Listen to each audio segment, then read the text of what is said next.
2026-এর বিধানসভা নির্বাচনের প্রচার পর্বে ইন্দাসের তৃণমূল প্রার্থী শ্যামলী রায় বাগদির নামে করিসুন্ডা মোহামেডান স্পোর্টিং ক্লাবের উদ্যোগে শ্যামলী কাপ 2026 নৈশ ক্রিকেট প্রতিযোগিতা অনুষ্ঠিত হলো। স্থানীয় মাঠে এই প্রতিযোগিতায় 32টি দল অংশগ্রহণ করলেও চূড়ান্ত পর্বের খেলায় আকই 11কে পরাজিত করে জয়ের শিরোপা অর্জন করে কুমরুল 11। এদিনের খেলায় উপস্থিত ছিলেন ইন্দাস বিধানসভার তৃণমূল কংগ্রেসের প্রার্থী শ্যামলী রায় বাগদি, ইন্দাস ব্লকের বিশিষ্ট সমাজসেবী শেখ হামিদ, করিসুন্ডা গ্রাম পঞ্চায়েতের প্রধান সহ আরও অন্যান্য অতিথিরা।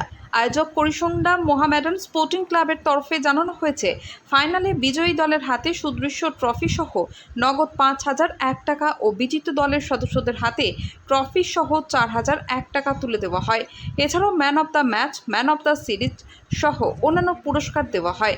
পাশাপাশি উদ্যোক্তাদের তরফ থেকে জানানো হয়, যুব সমাজকে মাঠমুখী করতে তাদের এই খেলার আয়োজন। বাঁকুড়ার ইন্দাস থেকে মিলন পাজার রিপোর্ট, MBS নিউজ। আজকে খেলাটা বলতে আমাদের মোহামেডান স্পোর্টিং ক্লাব, এই ক্লাবের উদ্যোগী খেলাটা আয়োজন করেছি।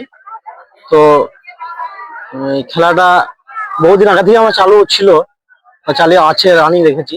যেহেতু আমাদের মুখ্যমন্ত্রী খেলাধুলার প্রতি খুবই আগ্রহী, হ্যাঁ, খুবই আমাদের উদ্যোগনা জাগিয়েছে, আমরা সেভাবে চেষ্টা করছি আর 5টা মানুষকে এই খেলার মধ্যে আগ্রহী করার। হ্যাঁ, এই কারণে আমরা এই খেলাটা আয়োজন করেছি। তো আমাদের শ্যামলী রায় উনি যে প্রার্থী হিসেবে দাঁড়িয়েছেন, তাই ওনার নামেই আমরা খেলাটা শুরু করলাম। আমরা চাইছি যে আগামী দিনে উনি প্রার্থী হয়ে জয়লাভ করে, জয়যুক্ত হয়ে উনি MLA কোটায় সিট জিতিয়ে সামনের বছর যেন আরো ভালোভাবে আমরা ব্যাপকভাবে খেলাটা আয়োজন করতে পারি, সেই জন্য ওনার নামে আমরা করছি।